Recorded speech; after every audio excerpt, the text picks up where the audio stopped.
Okay, we should be live. Hi there.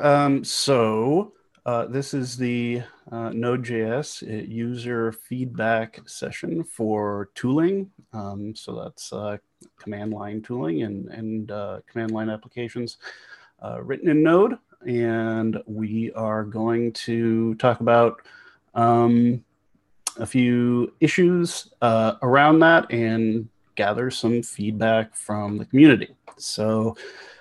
We had a feedback session. How long ago was that? It was probably like at least 6 weeks ago. In that session, we covered a few things, and then we've had a issue in the Node.js user feedback repo, and a lot of people have chimed in with a lot of ideas. What I've gathered is there are a few kind of main points that keep coming up again and again when people who are using Node.js for tooling talk about what they need. And so that first one, and I'm just going to get right into it, involves a lot of cross-platform issues and certain problems within especially the FS module. And so, like, for example, the fs.watch is kind of it's kind of doesn't work like you'd expect. It doesn't work very well on maybe it only works on Linux. What's happened with this and a lot of other things is that these userland modules spring up to fix the problems that are in the core modules.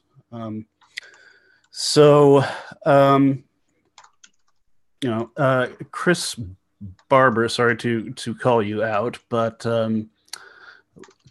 I was wondering, let's see, what's your experience been with FS Watch? That's a whole meeting in itself. There's a lot. We have to support all platforms. Mac, Linux, and Windows. We don't support BSD. We need recursive file watching, and Linux doesn't support it. So that means the recursive flag that is available in FS Watch is useless to us. We keep a tree of every single directory all the way up to the root and watch all the parent nodes. And if you say recursive, we'll watch deeply into everything below that. So it's very expensive. We we had to write code that says don't recursively watch root because it will bring your machine down. So that was one big issue. Another issue is that we need to be able to watch files or directories that don't exist. We need to watch broken symlinks to see if they become unbroken. We need to watch directories or files that may have permission changes. So we wrote a library, appcd fs watcher, that will do all this the hard way. So it will watch it watches the directory for any file permission changes in the directory, and then it will send messages to the children nodes or the parent nodes or whatever. And we tried to wire up some metrics to it so that we can keep an eye on it. How many file system watchers are we creating? How many nodes are there in the tree and whatnot? We only watch directories. We don't watch files. So if you say watch a file, we're actually watching the directory to see if the file changed, or any events that way. Just messages seem to be more normalized, and the whole multiple events coming in, like Windows, I think emits like 3 events if there's a file that's been added or whatever, but in Linux and Mac there's only 2.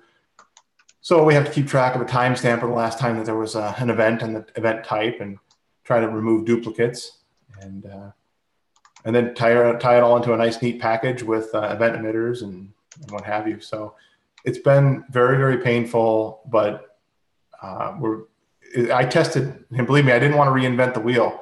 I tested almost 27 file system watcher libraries in NPM, and none of them could watch files that didn't exist. So, I mean, just because you're watching something that doesn't exist doesn't mean that it couldn't possibly exist eventually. So I hope that answers your question. Yeah. So, I mean, I'm looking around like, well, how do other systems handle this sort of thing? So I'm looking at like Python, for example.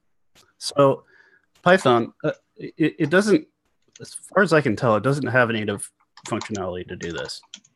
There's a program, Watchdog, which will let you monitor file system events. I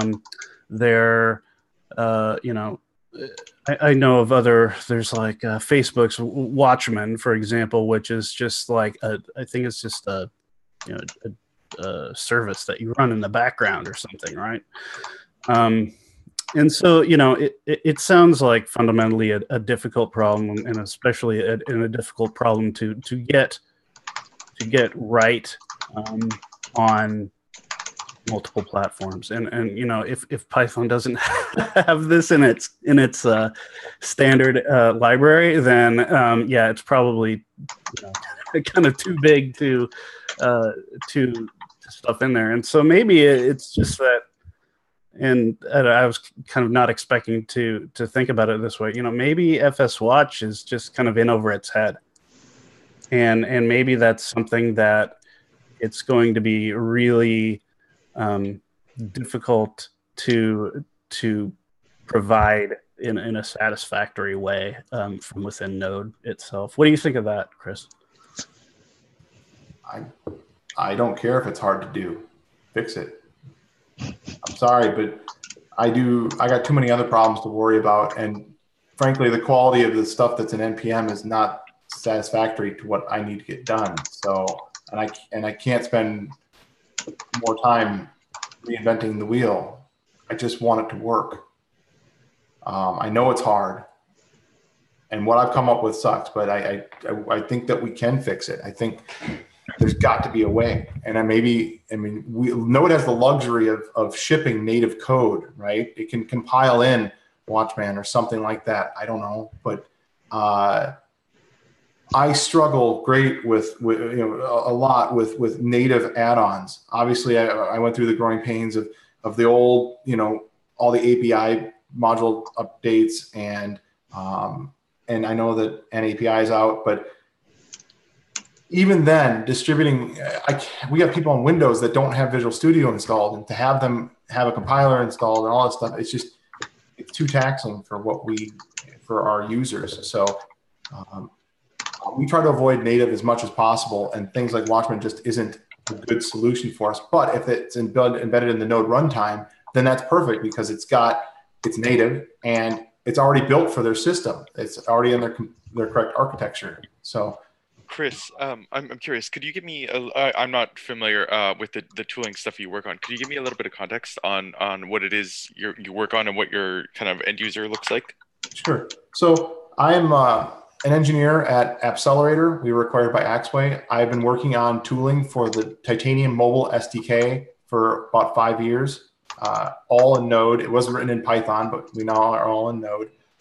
All of our CLIs have been built, we started back in the old days of using Optimist and Winston for logging and all this stuff. And over time, we've been slowly updating and reinventing and whatnot. And most recently, we've built what we call the AppC daemon.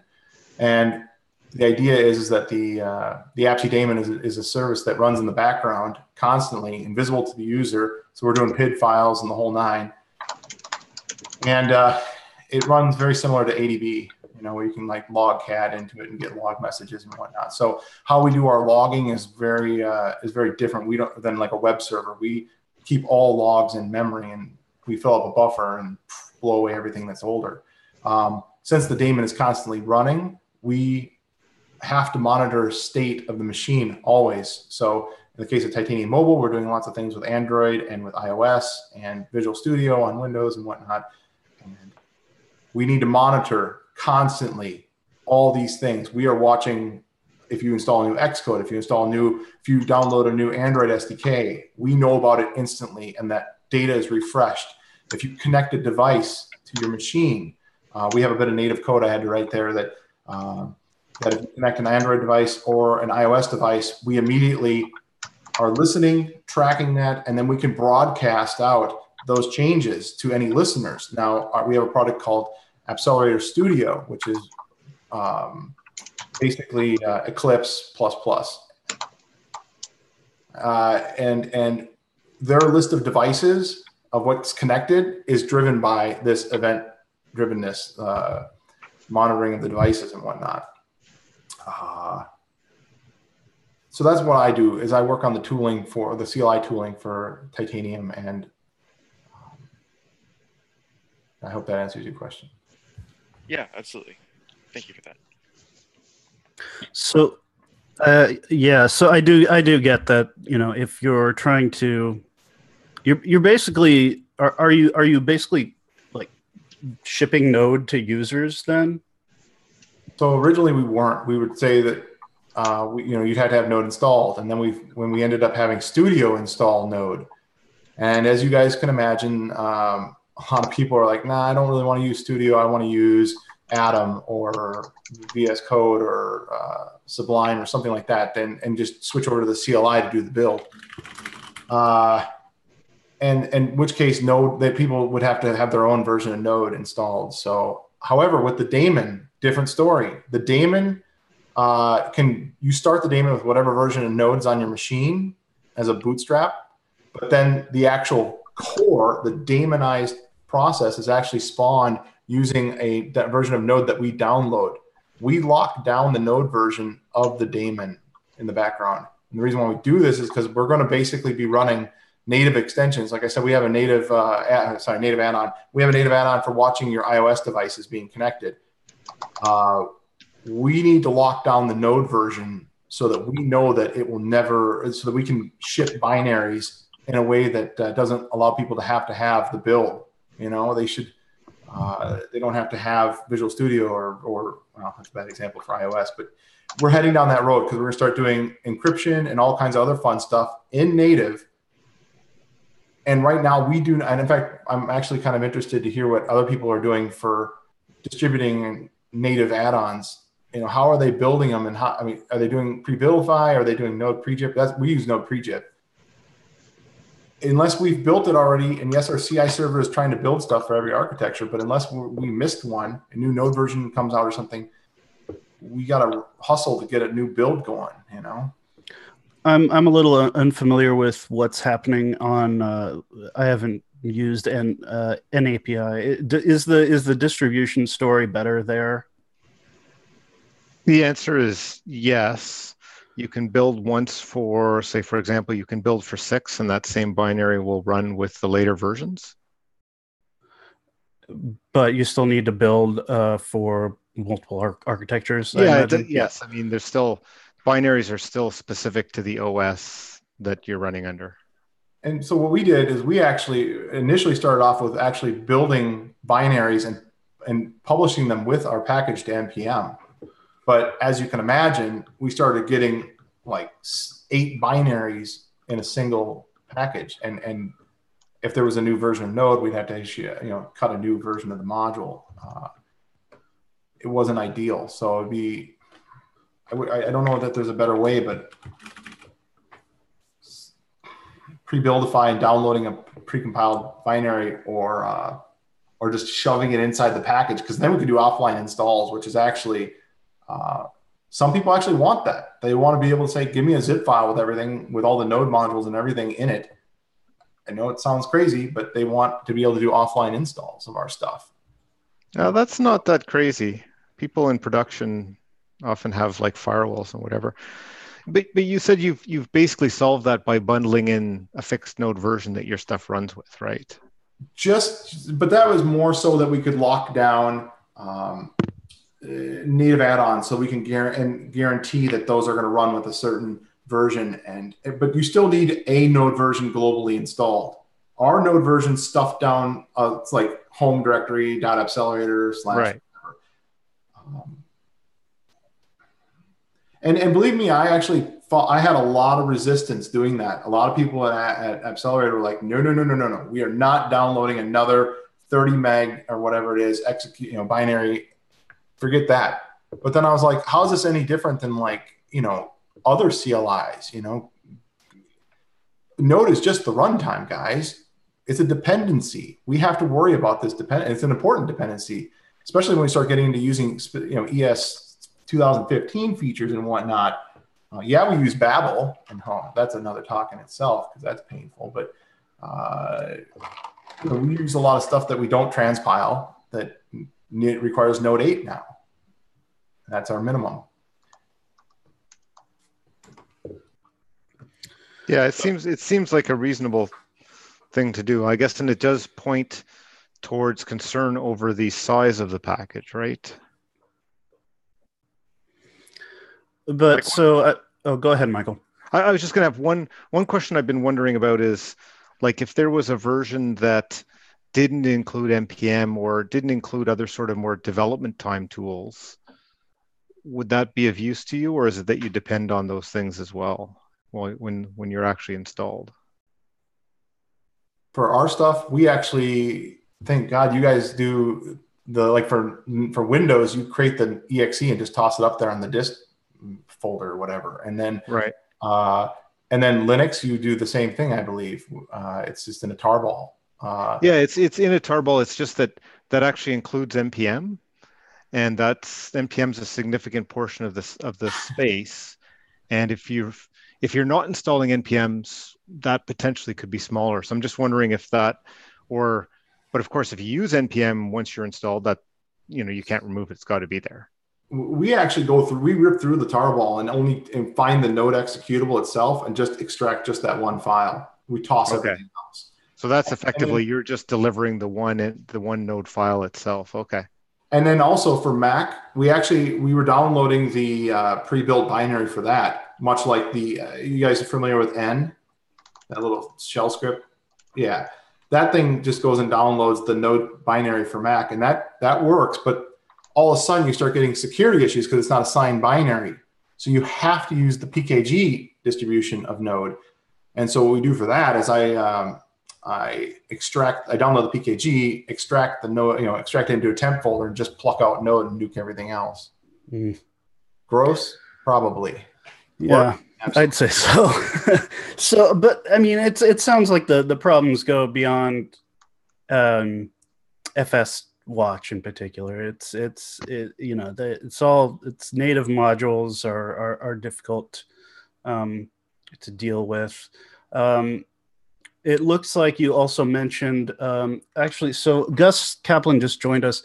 I just wanted to give him a opportunity to say, if you use FS Watch or if you've had to watch files using Node and what your experience with that has been.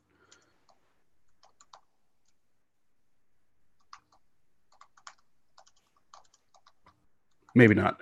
Okay, so if you're talking, we can't hear you.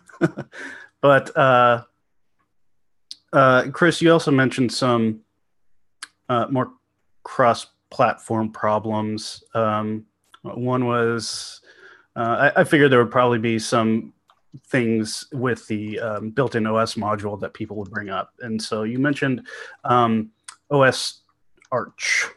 Can you explain the problem there that you've seen? Sure. If you run a 32-bit version of Node on a 64-bit machine, it returns the architecture as 32-bit, which is the architecture of the Node binary is 32-bit, not the architecture of the machine. So I wrote a little function that does a spawn sync on Unixy machines and will go and query /proc whatever and get that architecture. And this is important because a minute ago I was describing how we download a Node version that's geared towards your architecture. So we have to know if we're downloading the x64 or whatever. That's all we really use it for.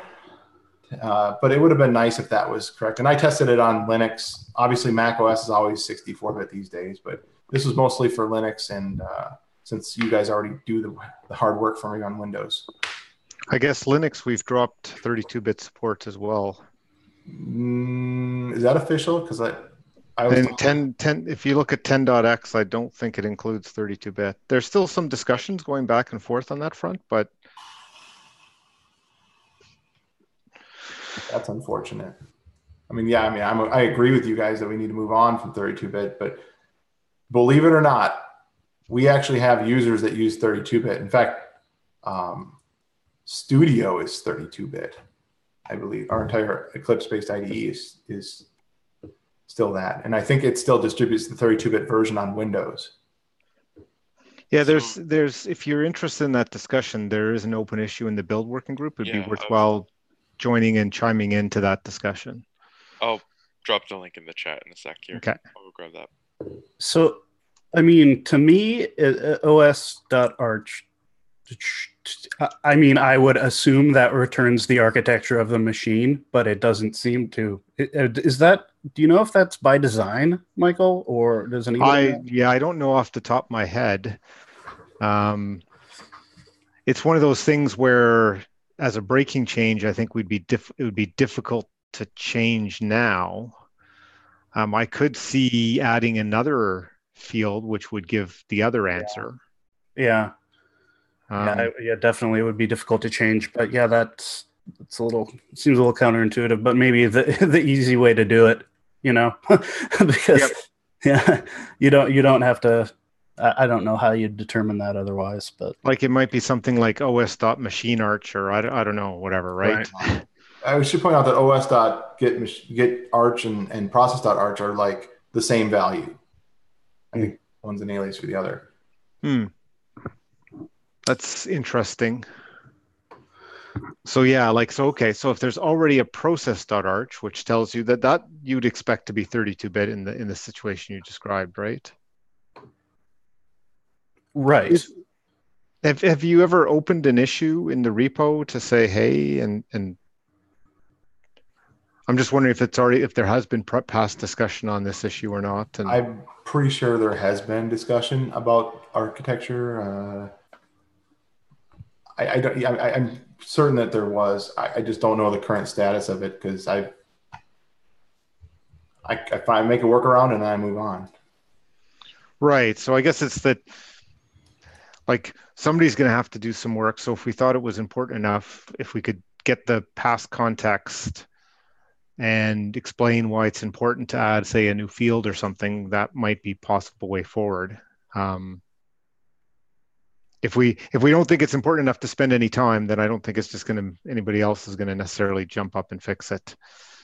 So it's probably worth, like, in terms of this group prioritizing where we want to spend some of our cycles. Mm-hmm. Sounds like this is one where if we thought this is where it's worth investing some time, figuring out where the past discussions were, what the context was. Maybe there's already a whole discussion as to why it makes sense the way it is that we just don't understand. Or if not, then it's to say, well, let's propose doing this to fix it, like adding something else that would give you the right answer. Mm-hmm. So I kind of want to move on to another slightly different topic, still involving the FS module mainly, but there are certain userland modules which are kind of so there's rimraf, there's makederp. There are these things that do very very common file system operations that in the opinion of a lot of people in these discussions and anyone I've asked about, it basically says this stuff needs to be in core. So there's I think rimraf and makederp kind of speak for themselves. There's more functionality there in FS Extra, which is also a popular program or module, and it also includes those particular operations. But there's also one with kind of a history, which is Graceful FS. which a lot of people use, and it claims to do certain things with basically it claims to improve cross-platform compatibility with Windows and correct some other issues. And I guess I'm personally just kind of curious, like why does there need? I mean, why is there a userland module? Why do these exist? Like to fix problems in core? If there's a Windows issue, and for whatever reason, why do we have to fix this in userland? Does anybody know really like what happened with Graceful FS and why it exists and why that wasn't built in? Is it just a question of, well, it would be a breaking change, or what's going on there? Does anybody know about that one? I don't have context on that. Okay, I know Graceful FS was Isaac's thing. Yep. I know there was quite a bit of discussion about like using internals. Yep. What's that? I'm happy to take a shot at that as the elder statesman here.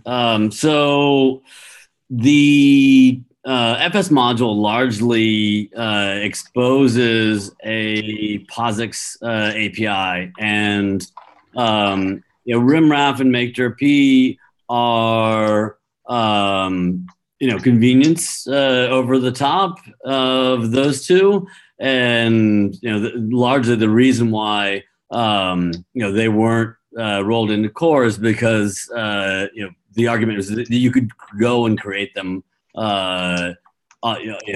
independently in userland, and therefore we did not need to land an API and extend the API of core, which we have to then support forever.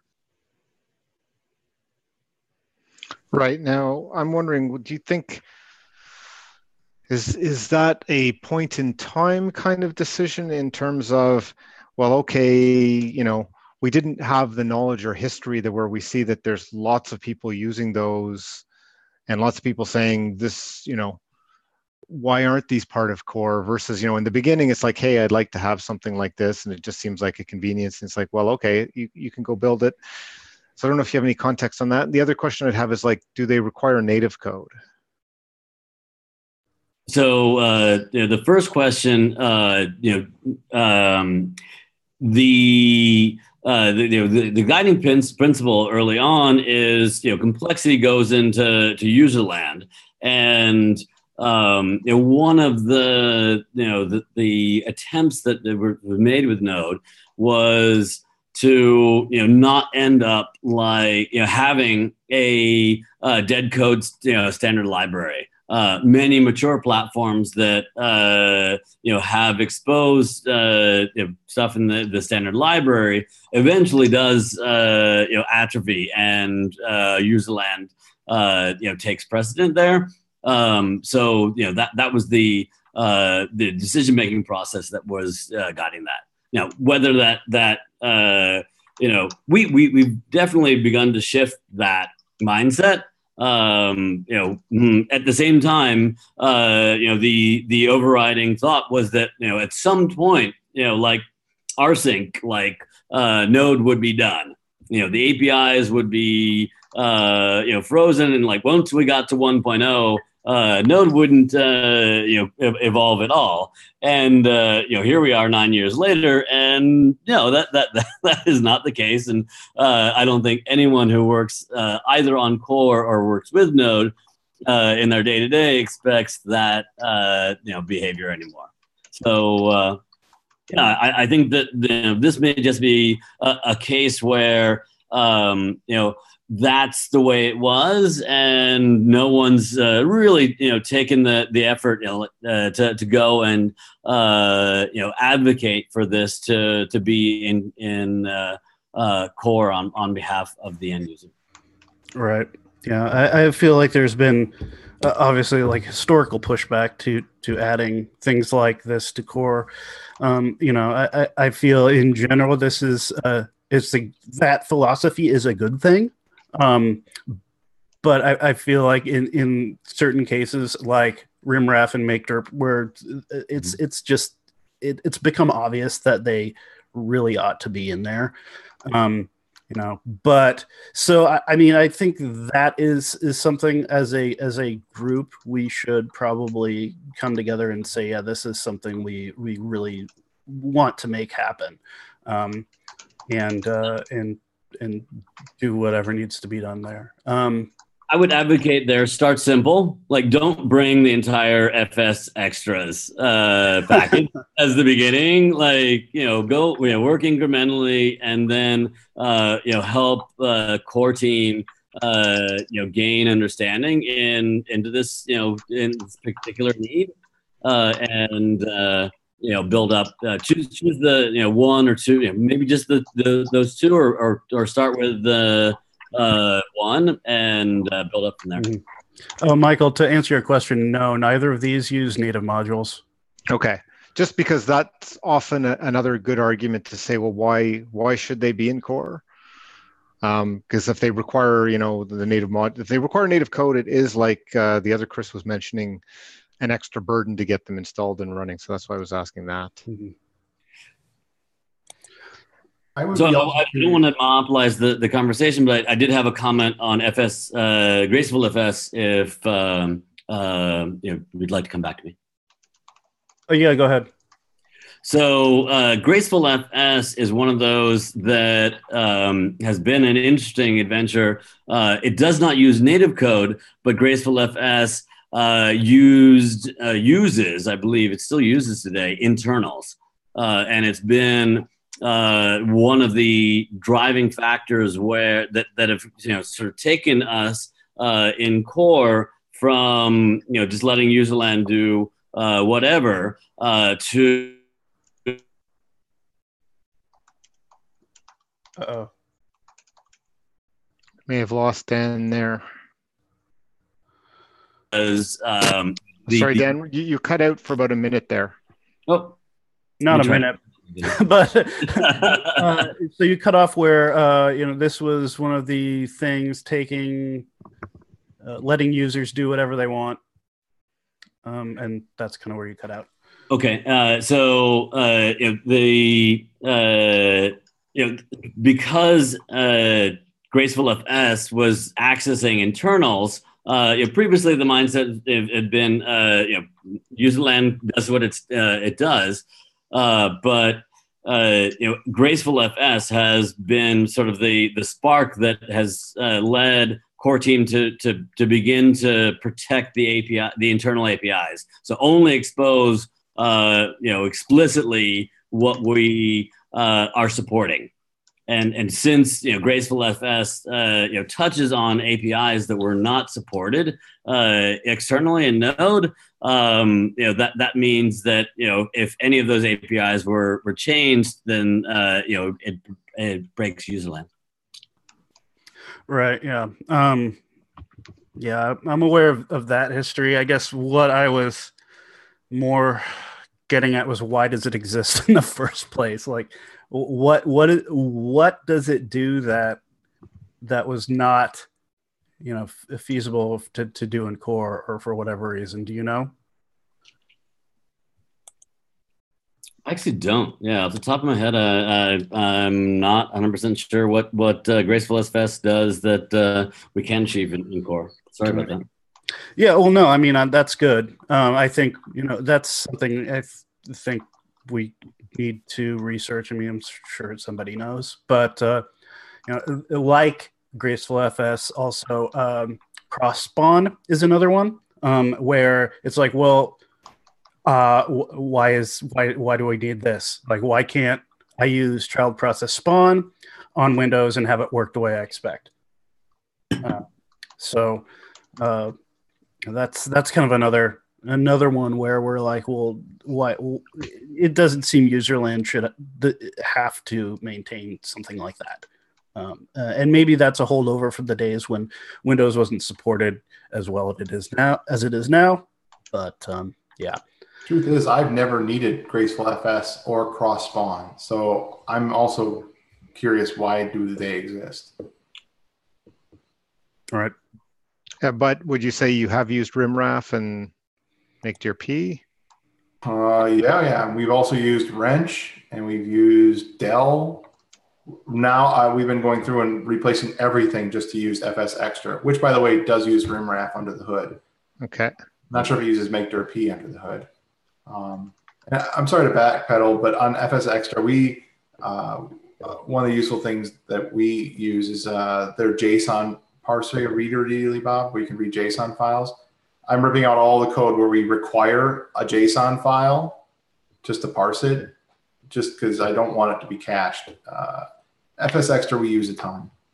Right. It's going to be hard to say what we want to, what would be worth keeping and what not. Moving files, copying files, it's all very common stuff in CLIs. Mm-hmm.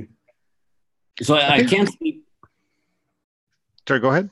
I can't speak to the APIs that Graceful FS implements, but I can speak to the reason why it was developed.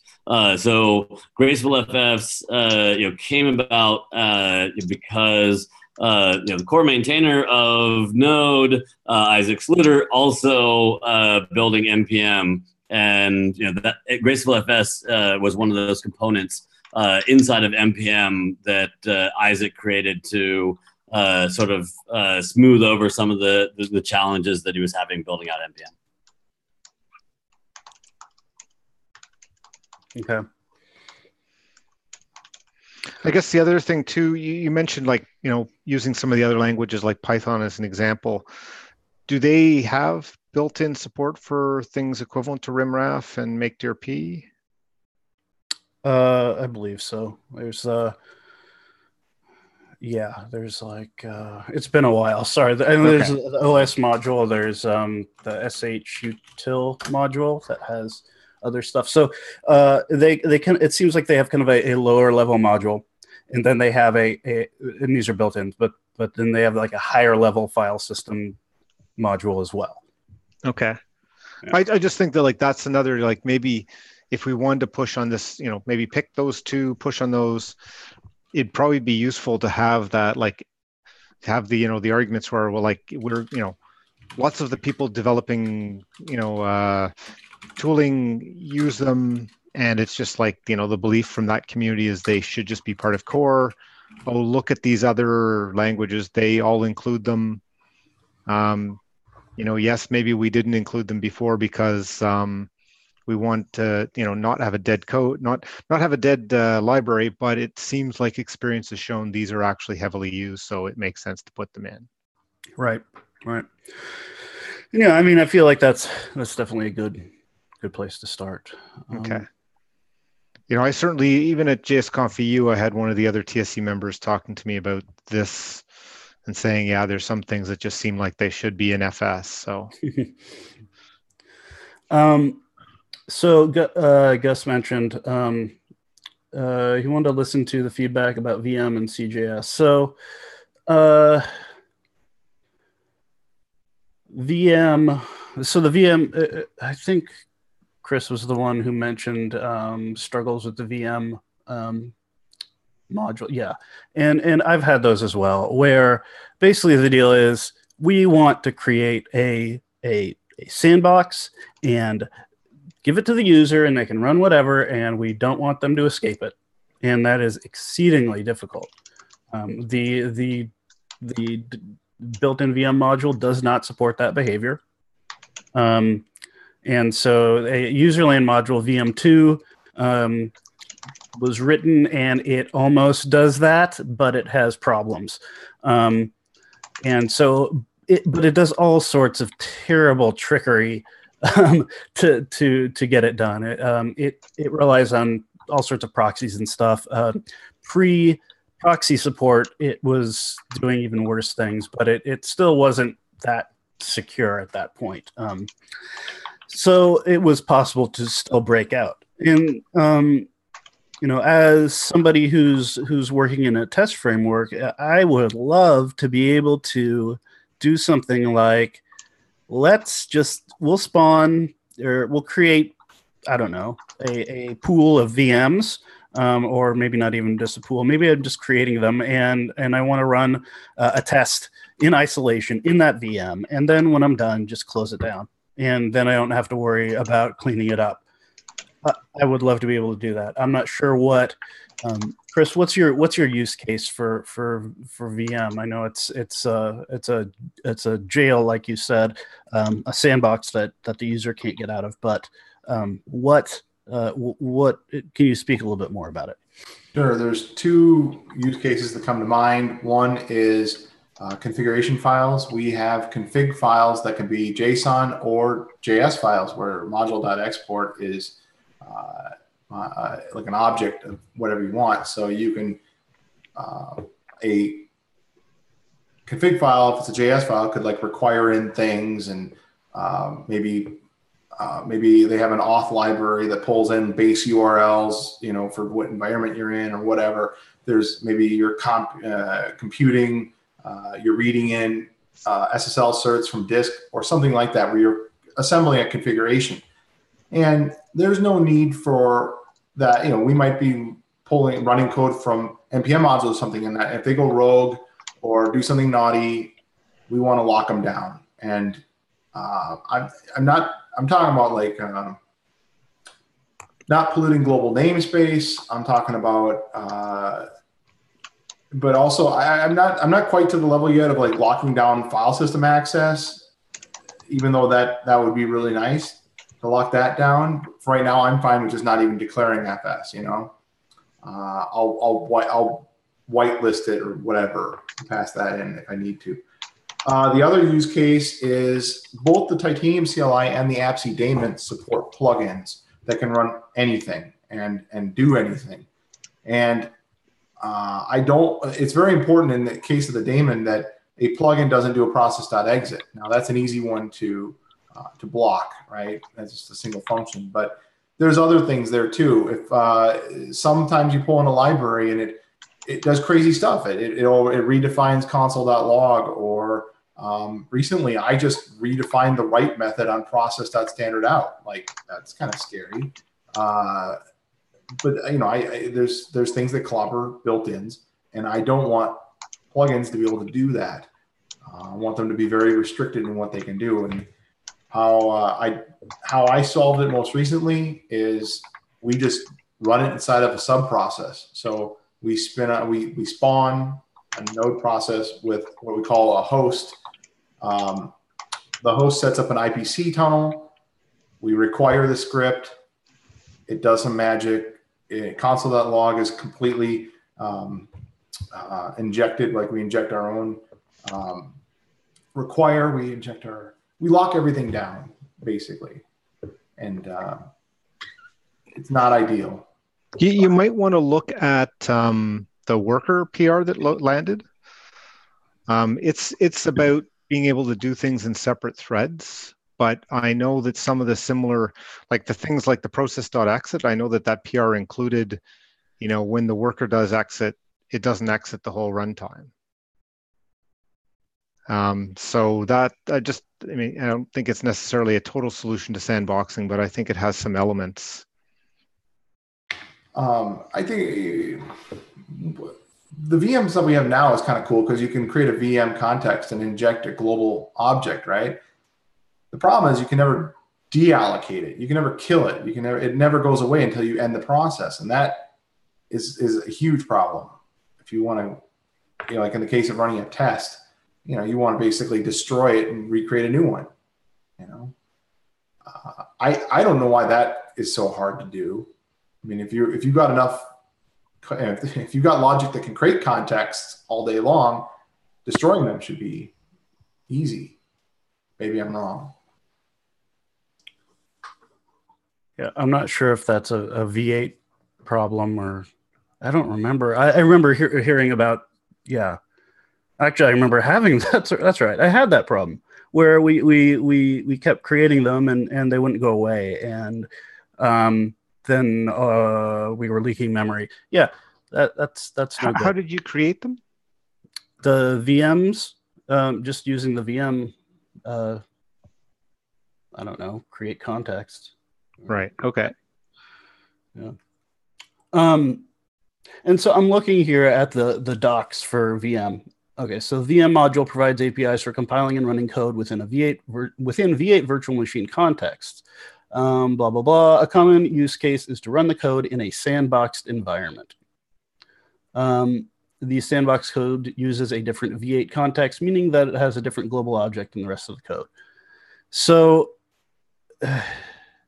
when I think, when I think a lot of people probably run into this, their idea of sandbox is, oh, this is a sandbox, and the user can't get out of it. But that's just not the case. The problem is when you pass any object into the sandbox that's contextified, the user can, by way of JavaScript, use that object to break out of the sandbox and get into the I don't know, the host scripts context. So that would be, it would have access to the host scripts globals and what have you. And so it seems that this is intended to be an actual sandbox, but it's perhaps simply limited by what JavaScript can do. I don't know. I mean, it sounds like it wants to be something like a shadow DOM, where you can't get out of it. But what's interesting is you could throw an exception. You can throw an error from another context and catch it in the parent context, even if they have different global objects. But that in there becomes the problem because you can never do instance of to find out if it was a type error or a range error or whatever. I tried to explain that in the other issue. Right. The only way to do that is to actually pass them down, and so that the type error in the context is using the type error from the parent context. Or do what VM2 does and map them, translate them. Right. I wonder if that's partially because, JavaScript, you can only have that because these, and I haven't looked at them enough to really understand, but you're saying these contexts, it sounds to me like they're kind of sharing a heap, in that you can still, once you get out of it, you can still access objects. And I'm wondering if that's a limitation because the constructs that are being used must share the same thread. And in JavaScript, you can really only have the single thread. And I just wonder again whether it's worth looking at the the recent worker implementation, just to see if that's a little bit different and actually gives better isolation. So Gus mentioned something in the chat here. I'm just reading it now. Limitation with V8 is such an issue that TC39 is trying to think of some new type APIs for it as realms come up. Yeah. Yeah. I mean, maybe that this seems like something that, yes, it's an issue, but I'm not sure Node is necessarily going to be able to solve it on its own. It's kind of perhaps a larger problem. Interesting. Okay. Yeah, I would suggest if this is something you're really interested in isolation, taking a quick look at the thread PR. It did land.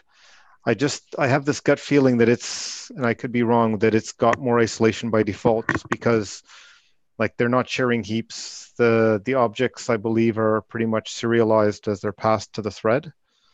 It certainly wouldn't give sandboxing to the file system or anything like that, though. Right. Well, that's cool. I will definitely check out Worker probably after it's merged. It was merged.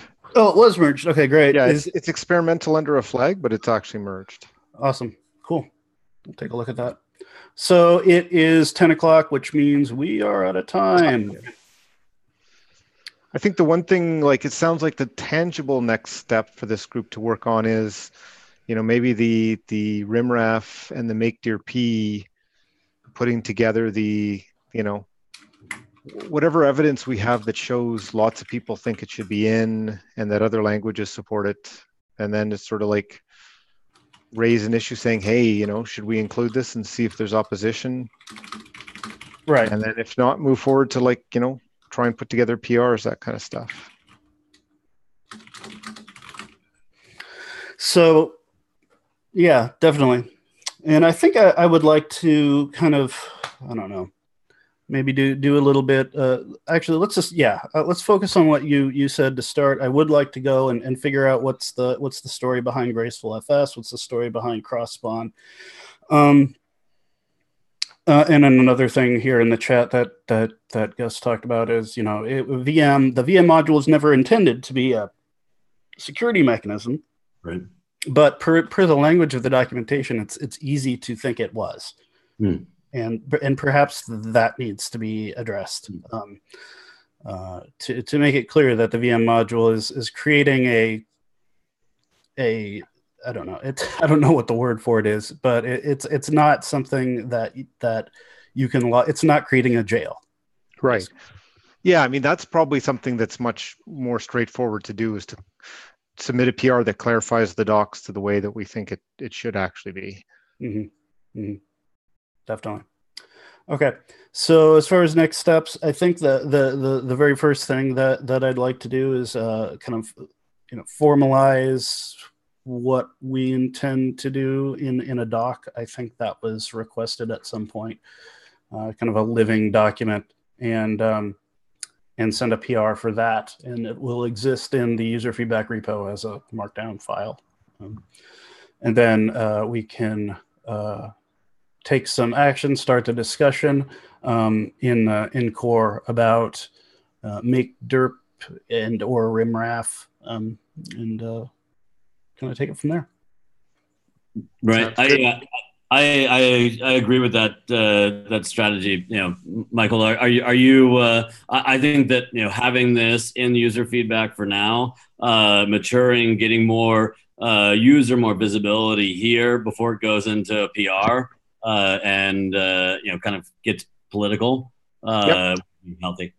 Yeah, I think lining up the ducks in this group to say here's the case that we think backs it, and we can sort of comment on that, maybe get some other people to comment, and then that's worth doing before we open something in the core repo.